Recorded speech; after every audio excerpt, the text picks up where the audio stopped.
Hello மக்களே, எல்லோரும் எப்படி இருக்கீங்க? நல்லா இருக்கீங்களா? இங்கே பாருங்கள், நைட் நம்ம கடலுக்கு 1 மணிக்கு வந்தோம். நேற்று போட்டு வலையை எடுக்க வந்தோம். வலை இருக்கும்போது நம்ம வலையை வெட்டி விட்டாங்க. எந்த கலவாணி பெந்தில் கலவாண்டிட்டு போயிட்டான் வலையை.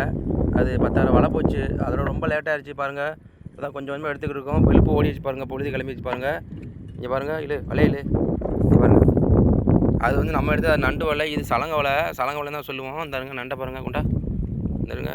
நண்டை எங்கேயாச்சும் ஒரு நண்டு வருது. ஆனால் இது சலங்க வலை, 3 மால் வலை. நீங்கள் நல்லா பாருங்கள். இருங்க, இந்த ரெண்டு அரைச்சி போச்சு. மனசை பேசத்தா அரைச்சி போகல, அதே மாதிரி நண்டு அரைச்சி போச்சு, பூச்சி தின்றுச்சு. அதனால் இது ஒன்றும் பண்ண முடியாது. இந்த பாருங்கள், அடுத்தடுத்து சின்ன நண்டு தான் வருது. வலை சின்ன நண்டு தான் வருது. இதெல்லாம் சேல்ஸ் ஆகாது. இதுக்கு சமைச்சு சாப்பிட்டுக்கலாம். பெருநண்டு சேல்ஸ் ஆகும். இந்த பாருங்கள், அடுத்த சின்ன நண்டு தான் வருது. இதுதான் வருது. என்ன பண்ண சொல்கிறீங்க? எங்கள் பொழப்பு அப்படி இருக்குது. ஆனால் வலையை கலாண்டு போயிட்டாங்க, எடுக்க முடியாது. யார் எடுத்தேன்னு தெரில. லைக் பண்ணுங்கள் மக்களே.